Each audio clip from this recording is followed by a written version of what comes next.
آپ اکیلے اپنی چارپائی پہ بستر کے اندر منہ دے کے بھی درد سے کہیں گے نا معاف کر دے تو وہ تو مہربانی بڑھائے۔ میرے نبی پاک صلی اللہ علیہ وسلم مثال دیتے ہیں، فرمایا ایک آدمی صحرا میں جا رہا، صحابہ سے حضور خطاب کر رہے ہیں، فرمایا ایک آدمی صحرا میں جا رہا تھا، اس نے اپنی اونٹنی پہ کھانا پانی پیسے ہر چیز رکھی ہوئی تھی، صحرا تھا بہت بڑا، درمیان صحرا کے گیا تو تھوڑا سا سستانے کے لیے آرام کرنے کے لیے اونٹنی سے نیچے اترا۔ اب اس نے اونٹنی کی لگام اونٹنی کی نکیل اپنے سرہانے کے نیچے رکھی، ہاتھ کے ساتھ پکڑی اور سو گیا۔ تھوڑی ہی دیر کے بعد جب اس کی آنکھ کھلی تو دیکھا اونٹنی غائب ہے۔ صحرا میں وہ پیدل نہ آگے جا سکتا ہے نہ پیچھے جا سکتا ہے، نہ دائیں نہ بائیں، کھانے کو روٹی نہیں، پینے کو پانی کا قطرہ نہیں، تھوڑا ادھر بھاگا ادھر بھاگا، تھک گیا۔ کریم محبوب فرماتے ہیں وہ پوری طرح نڈھال ہو گیا اور مایوس ہو گیا، معاذ اللہ، مایوس ہو کے دوبارہ اسی جگہ آ کے لیٹ گیا جہاں پہلے لیٹا تھا، انتظار کرنے لگا کہ اب موت ہی آئے گی، آخری وقت ہے، اب نہ میں پیدل یہ صحرا کراس کر سکتا ہوں، نہ پیچھے جا سکتا ہوں، نہ کھانا ہے نہ پانی ہے، سوائے موت کے کوئی سہارا نہیں۔ حضور فرماتے ہیں وہ رستے میں دوبارہ لیٹ گیا، اچانک اس نے رخ بدلا تو اونٹنی سامنے کھڑی تھی۔ حضور نے صحابہ سے پوچھا بتاؤ نا اسے بھلا کتنی کو خوشی ہوگی؟ یا رسول اللہ جی سے نئی زندگی مل گئی ہے۔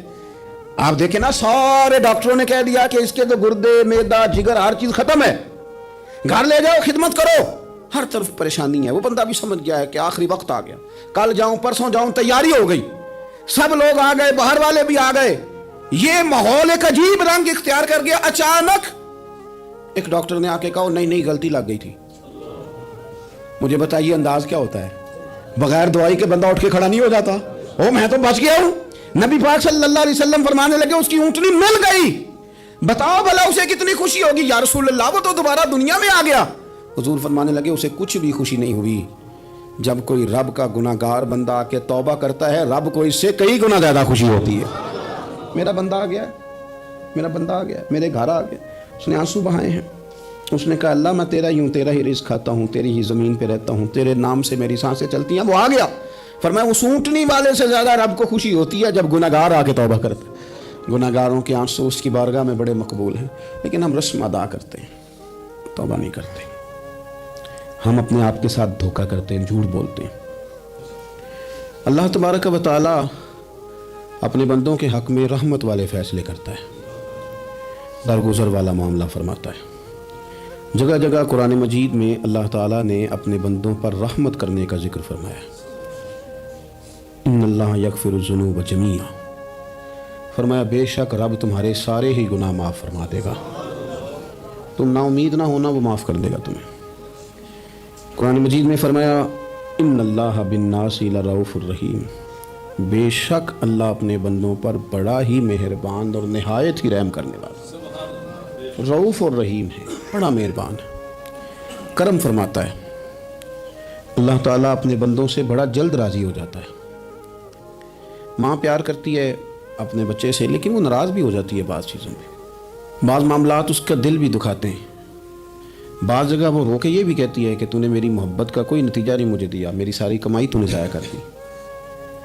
والد بہت ساری جگہوں پہ ناراض ہوتا ہے، شکوہ کرتا ہے، کہتا ہے میری بیماریوں کی، پریشانیوں کی، بڑھاپے کی، کمزوریوں کا سبب بیٹے تو ہی بن گیا، یہ ساری تکلیفیں تو ٹھیک ہو جائیں تو میری شاید عمر بھی بڑھ جائے، صحت بھی ٹھیک ہو جائے، میں زیادہ دیر جوان رہ سکوں۔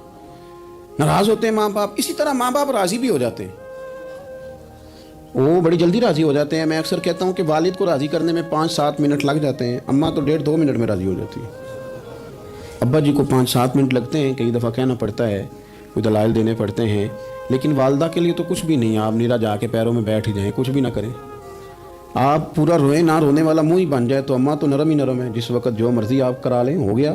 اللہ تبارک و تعالیٰ بلا مثال و بلا تشبیہ سمجھانے کے لیے عرض کرتا ہوں، اللہ بھی بعض معاملات میں اپنے بندوں سے ناراض ہو جاتا ہے۔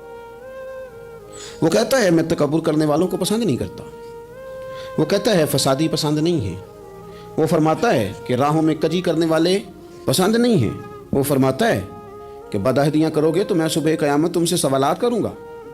اللہ تبارک و تعالیٰ بہت ساری چیزوں کو ناپسند کرتا ہے، ناراض ہو جاتا ہے، بلکہ نبی پاک صلی اللہ تعالیٰ علیہ وسلم نے فرمایا تم بات کرتے کرتے کوئی ایسا جملہ بول دیتے ہو کہ رب اتنا ناراض ہوتا ہے کہ تمہیں پتہ بھی نہیں ہوتا، تمہارے لیے جہنم کا فیصلہ کر دیتا ہے۔ اس لیے پہلے تولو پھر بولو، خود اپنے لفظوں کی تو تم پہرے داری کرو نا کہ میں کیا کہہ رہا ہوں۔ اور حضور یہ بھی فرماتے ہیں کہ اس کا دوسرا پہلو بھی ہے. بعض اوقات تم بات کرتے کرتے ایسا جملہ کہتے ہو وہ اتنا راضی ہوتا ہے کہ تمہارے لیے جنت کا فیصلہ فرما دیتا ہے. ان کاموں کی طرف بڑے جن سے اللہ راضی ہوتا ہے. میرے نبی پاک صلی اللہ تعالی علیہ وآلہ وسلم نے ارشاد فرمایا, بعض احادیث میں لفظ یہ ہیں کہ اللہ اپنے بندوں کو دیکھ کے مسکراتا ہے جو اس کی شان کے لائق ہے. جس ترتیب سے ہم مسکراتے ہیں, جس ترتیب سے ہم روتے ہیں, جس ترتیب سے ہم کسی بات کا اظہار تشکر کرتے ہیں, خدا ان باتوں سے پاک ہے. اب بہت ساری حدیثوں میں آیا کہ وہ مسکراتا ہے, تو کیا مطلب ہے مسکرانے کا؟ تو علماء تفسیر نے لکھا ہے مسکرانے کا مطلب یہ ہے کہ وہ بڑا ہی راضی ہوتا ہے اپنے بندے سے, بڑا راضی ہوتا ہے, یہ مطلب ہے. ایک تو مسکرانے کا مطلب یہ کہ وہ بڑا راضی ہو گیا, وہ مسکرا دیا اپنے بندے پہ.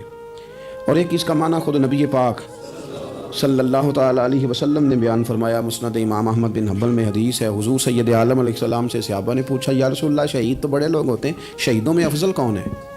تو اللہ کے حبیب علیہ السلام فرمانے لگے, وہ والا بندہ جو ڈٹ گیا تھا کافروں کے مقابلے میں, وہ ہلا نہیں, پوری طرح ڈٹ کے جو لڑا, وہ شہداء میں افضل ہے. حضور فرماتے ہیں وہ جنت کے بالا خانوں میں سیر کرے گا اور رب اسے دیکھ کے مسکرائے گا.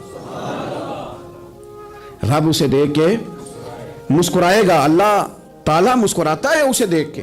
اور اگلے جملے میں حضور نے وضاحت کر دی, فرمایا جب رب دنیا میں کسی پر مسکراتا ہے نا, تو اس کا معنی یہ ہے کہ قیامت میں پھر اللہ اسے حساب کوئی نہیں لے گا. جس پر اللہ دنیا میں مسکرا دیا اس سے کوئی حساب, تو وہ کام ڈھونڈنے چاہیے نا جس سے اللہ مسکرائے. چھوٹا بچہ بھی ناراض نہ ہو تو وہ چیزیں وہ ڈھونڈتا ہے کہ اس کو کیا پسند ہے, چاکلیٹ لے جاؤں, فلاں چیز لے جاؤں, آئس کریم لے جاؤں. تو ایک بچے کے لیے, گھر کے لیے, سربراہ کے لیے اتنی محنت کرتے ہو, تو وہ کام بھی ہمیں ڈھونڈ کے تلاش کرنے چاہیے نا جس سے رب راضی ہوتا ہے, اللہ راضی ہوتا ہے. بتاؤں وہ کون کون سے کام ہیں؟ نبی کریم صلی اللہ تعالی علیہ وسلم نے ارشاد فرمایا, 3 لوگ ہیں جنہیں دیکھ کے رب مسکراتا ہے. یا رسول اللہ صلی اللہ علیہ وسلم وہ کون کون سے؟ تو محبوب فرمانے لگے, ایک وہ بندہ ساری مخلوق سوئی ہے, آدھی رات ہے, رات کا پچھلا پہر ہے, اس نے اٹھ کے وضو کر لیا, مصلی پہ کھڑا ہو گیا خدا کی یاد میں. فرمایا اسے دیکھ کے رب مسکراتا ہے جو اس کی شان کے لائق ہے. مسکراتا ہے اللہ. یہ تو سونے کا ٹائم تھا, یہ تو گہری نیند آنے کا وقت تھا, رات کا پچھلا پہر. اور سننا میرے بھائی, میرے نبی پاک صلی اللہ تعالی علیہ وسلم فرماتے ہیں جب مسلمان نماز کے لیے صفیں بناتے ہیں نا, ترتیب لگ رہی ہوتی ہے, اب اللہ کی بارگاہ میں کھڑے ہوں گے, قیام کریں گے, رکوع کریں گے, سجود کریں گے. فرمایا جب مومن صفیں بناتے ہیں تو رب دیکھ کے مسکراتا ہے, مسکراتا ہے. کمال ہو گئے عروج بندگی کا, جب بندے کو دیکھ کے رب مسکرائے. خدا بندے سے خود پوچھے بتا تیری رضا کیا ہے, مسکراتا ہے. اور میرے نبی پاک علیہ السلام فرماتے ہیں جب مجاہد جہاد کے لیے صفیں سیدھی کرتے ہیں, آج تو یہ رب کے نام پہ مرنے ہی آ گئے, یہ صفوں میں کھڑے ہوں گے, ترتیب سے لڑیں گے, ترتیب سے گلا کاٹیں گے کافروں کا یا شہادت لیں گے. فرمایا جب جہاد کے لوگ صفیں بناتے ہیں تو رب انہیں دیکھ کے مسکراتا ہے.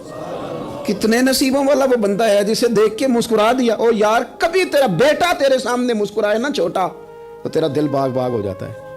تیری ماں بیمار کسی ایک دن صحیح طرح ہنس پڑے تو طبیعت خوش ہو جاتی. مجھے بتاؤ نا جس کا رب بھی اسے دیکھ کے ہنس پڑے جو اس کی شان کے لائق ہے, کیا اس بندے کے نصیبیں ہیں, کیا اس کے مقدر ہیں. آپ اس مقام پر اپنے آپ